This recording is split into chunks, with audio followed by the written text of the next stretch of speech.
प्यारे बच्चों, पुलबनी दी माम नामक कविता के अंतिम भाग की ओर देखो। हाथ तुम हाथ रहती माँ, एक दिन हमारे कंधे में आ गई। धीरे धीरे महसूस करने लगे हम अपने वृषभ कंधों में माँ का भारी होना। हाथों हाथ പറഞ്ഞാൽ संभालना, संरक्षिക്കുക। पहले माँ अपने बच्चों को संभालती थी, वही माँ आज ബച്ചം കെ കന്ധേ മേ ആ ഗയി. ആദ്യം മക്കളെ സ്നേഹിക്കുകയും സംരക്ഷിക്കുകയും ചെയ്തിരുന്ന അമ്മ ഇന്ന് ഏക് ദിൻ ഒരു ദിവസം ബച്ചം കെ കന്ധേ മേ ആ ഗയി. കന്ധ ഷോൾഡർ. धीरे धीरे महसूस करने लगे हम अपने वृषभ कंधों में माँ का भारी होना. धीरे धीरे महसूस करने लगे हम धीरे धीरे महसूस करने लगे. ഞങ്ങൾ മെല്ലെ മെല്ലെ महसूस करना മനസ്സിലാക്കുക, അനുഭവപ്പെടുക, ഞങ്ങൾക്ക് അനുഭവപ്പെടാൻ തുടങ്ങി. अपने वृषभ कंधों में, വൃഷഭ് പറഞ്ഞാൽ സ്ട്രോങ്, ഞങ്ങളുടെ സ്ട്രോങ് ആയ തോളുകളിൽ മാക്ക ഭാരി ഹോന, അമ്മയുടെ ഭാരം ഇങ്ങനെ കൂടണത് ഞങ്ങൾക്ക് മനസ്സിലായി തുടങ്ങി. ജബ് തക്ക് ജീവിത രഹി മാ, ഏതു വരെയാണോ അമ്മ ജീവിച്ചത്, ഹം ബദൽത്തേ രഹേ അപ്പനെ കന്തേ, ഹം ബദൽത്തേ രഹേ, ഞങ്ങൾ മാറ്റിക്കൊണ്ടിരുന്നു ഞങ്ങളുടെ തോളുകൾ. അമ്മയുടെ ഭാരം പങ്കുവെക്കുന്നതിന് വേണ്ടി ഞങ്ങളിങ്ങനെ തോളുകൾ മാറ്റിക്കൊണ്ടേയിരുന്നു. മാ ആങ്കിർ മാ ഹി തോ ഹേ, അമ്മ എന്തൊക്കെ പറഞ്ഞാലും അമ്മ തന്നെയാണ്. ബാർ ബാർ ഹമേ കന്തേ ബദൽത്തേ ദേഖ്, ബാർ ബാർ വീണ്ടും വീണ്ടും ഞങ്ങളിങ്ങനെ തോള് മാറ്റുന്നത് കണ്ടിട്ട് ഹമാരെ കന്തോം സെ ഉദർ ഗയി മാ, മാ ഹമാരെ കന്തോം സെ ഉദർ ഗയി, അമ്മ ഞങ്ങളുടെ തോളിൽ നിന്നും യാത്രയായി. അർത്ഥാത് അമ്മയുടെ അവസാന യാത്ര അമ്മ തുടങ്ങി. ഔർ മാ കെ കന്തേം സെ ഉദർത്തെ ഹേ ഉദർ ഗയേ ഹമാരെ കന്തേ, അമ്മ മരണപ്പെട്ടപ്പോൾ ഞങ്ങൾ നിസ്സഹായരായി. ഞങ്ങളുടെ തോളുകളിലെ ഭാരം കുറഞ്ഞു, പക്ഷെ അതോടുകൂടി ഞങ്ങൾ നിസ്സഹായരായി. അർത്ഥാത് ആദ്യം മുതൽ ഒന്ന് അർത്ഥം നോക്കൂ.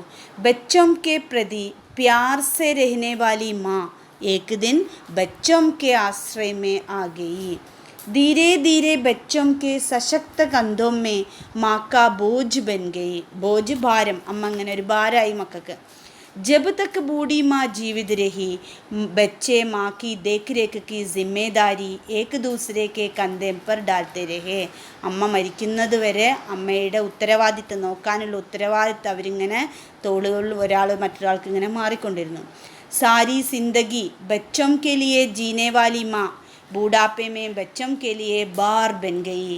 ജീവിതകാലം മുഴുവൻ മക്കളെന്ന് വെച്ച് ജീവിച്ചിരുന്ന അമ്മ അവസാനം മക്കൾക്കൊരു ഭാരമായി. പർ മാക്ക മാതൃത്വ ബച്ചം കീസ് കഠിനായി കോ സഹി നഹീം പായ. എന്നാൽ മക്കളിങ്ങനെ കഷ്ടപ്പെടുന്നത് അമ്മയ്ക്ക് സഹിക്കാൻ പറ്റിയില്ല. വ സ്വയം അപ്പനെ കന്തേ സെ ഉദർ ഗയി, അവരിങ്ങനെ സ്വയം ആ തോളിൽ നിന്നും ഇറങ്ങി. അർത്ഥാത് ഉസ്കാ അന്തിം പ്രയാൺ ഹോ ഗയ, അവരുടെ അവസാന യാത്രയായി.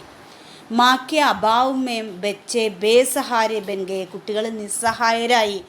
കവിതാമേ പ്രയുക്ത ശബ്ദ കഥൻ ഔർ മുഹാവര, ഈ കവിതയിൽ കുറച്ച് വാക്കുകളും കുറച്ച് പ്രയോഗങ്ങളുണ്ട്. അതാണ് ഒന്ന് വൃഷഭ് കന്ത, കന്ത ബദൽന, പിന്നെ ഉദർ ഗയെ കന്തേ. എപ്പോഴും ചോദിക്കാറുണ്ട് ഉദർ ഗയെ കന്തേ കാ മത്ലബ് ക്യാ ഹേ. ബേസഹാരെ ഹോന, എന്താണ് അതിൻ്റെ അർത്ഥം? ബേസഹാരെ ഹോന. ഇവിടെ ഒരു ക്വസ്റ്റ്യൻ വരുന്നുണ്ട്. മാ ആങ്കിർ മാ ഹി തോ ഹേ, ഇസ്സെ ആപ്നെ ക്യാ സമച്ച. അമ്മ എന്തൊക്കെ പറഞ്ഞാലും അമ്മ തന്നെയാണ്. അതിനൊരു വളരെ മഹത്വമുണ്ട് ആ രണ്ടക്ഷരത്തിന്. എന്താണ് ഇതുകൊണ്ട് താങ്കൾ എന്താണ് ഉദ്ദേശിക്കുന്നത്? നിങ്ങൾക്ക് എന്താണ് മനസ്സിലായത്? മാ ബച്ചേക്ക് കഠിനായിയും കോ അച്ചി തര ജാനത്തി ഹേ, എല്ലാ അമ്മമാരും തങ്ങളുടെ മക്കളുടെ കഷ്ടപ്പാടുകളെ പറ്റി നന്നായി മനസ്സിലാക്കുന്നുണ്ട്. ബച്ചോം കി കിസി തരേക്ക് കഠിനായി ഉസ്കോ സഹി നഹീം സക്ത, കുട്ടികൾ കഷ്ടപ്പെടുന്നത് അവർക്ക് ഒട്ടും ഇഷ്ടമില്ല. വ അപ്പനെ ബച്ചോം കെ ബാരെ മേ സബ് കുച്ച് ജാനത്തി ഹേ, അവർക്ക് തങ്ങളുടെ കുട്ടികളെ പറ്റി എല്ലാം അറിയാം. ഇത്രയായപ്പോൾ കവിത പൂർണ്ണമായി. നിങ്ങൾക്കെല്ലാം മനസ്സിലായിട്ടുണ്ടാവും എന്ന് ഞാൻ വിചാരിക്കുന്നു. എന്തെങ്കിലും ഡൗട്ട് ഉണ്ടെങ്കിൽ ചോദിക്കാം. ഹോംവർക്ക് ഉണ്ട് കുറച്ച്. അതിൽ ഫസ്റ്റ് വൺ, പദസൂര്യക്ക് പൂർത്തീകര. ഒരു പദസൂര്യനാണ്, മാം എന്ന് നടുവിൽ പറഞ്ഞിട്ട് ഒരു പദസൂര്യനാണ്, അത് എഴുതുക. നോട്ട്ബുക്കിൽ എഴുതണം. പദസൂര്യയ്ക്ക് ആധാർ പർ വാക്യ ബനായെ. പദസൂര്യനെ അടിസ്ഥാനപ്പെടുത്തിക്കൊണ്ട് 4 വാചകവും എഴുതുക. ഒന്നാമത്തെ ക്വസ്റ്റ്യൻ. രണ്ടാമത്തെ ക്വസ്റ്റ്യൻ, ഇതിൻ്റെ സൂചന ഒന്ന് ശ്രദ്ധിക്കുക. പുൽബനി ദി മാ കവിത കെ ആധാർ പർ സഹി വാക്യ ചുൻകർ ലിഖെ. സഹി വാക്യ ചുൻകർ ലിഖെ, അതാണ് പഠിക്കേണ്ട കാര്യം. സഹി പറഞ്ഞാൽ ശരിയായത്, ശരിയായ വാക്യം. ചുൻകർ ലിഖെ, തിരഞ്ഞെടുത്ത് എഴുതുക. അപ്പം ഇതിൽ കവിതയെ അടിസ്ഥാനപ്പെടുത്തി 5-6 വാചകം തന്നിട്ടുണ്ട്. അതിൽ ശരിയായത് മാത്രം എടുത്തെഴുതുക. ഈ സൂചന പഠിച്ചില്ലെങ്കിൽ പരീക്ഷയ്ക്ക് ക്വസ്റ്റ്യൻ പേപ്പറിൽ വന്നാൽ നിങ്ങൾക്കത് മനസ്സിലാവില്ല. അപ്പോൾ പഠിക്കുക. സഹി വാക്യ ചുൻകർ ലിഖെ പറഞ്ഞാൽ ശരിയായത് തിരഞ്ഞെടുക്കുക. അടുത്ത ക്വസ്റ്റ്യൻ, റിക്തസ്ഥാൻ കി പൂർത്തി കരെ. അതും സൂചന പഠിക്കണം. റിക്തസ്ഥാൻ എന്ന് പറഞ്ഞാൽ വിട്ടുപോയ ഭാഗം പൂരിപ്പിക്കുക. ഇത് ടെക്സ്റ്റ് ബുക്കിൻ്റെ കവിതയുടെ താഴെ നരേന്ദ്ര പുണ്ടരീക്കിനെ കുറിച്ച് എഴുതിയ ഒരു ബോക്സ് ഉണ്ട്. അത് നോക്കിയാൽ ഇതിൻ്റെ ആൻസർ കിട്ടും. അടുത്ത ക്വസ്റ്റ്യൻ, സഹി മിലാൻ കരേം. സഹി മിലാൻ കരേം എന്ന് പറഞ്ഞാൽ എന്താർത്ഥം? ചേരുംപടി ചേർക്കുക. താഴെ വലതുഭാഗത്തും ഇടതുഭാഗത്തും കുറച്ച് വാചകങ്ങൾ തന്നിട്ടുണ്ട്.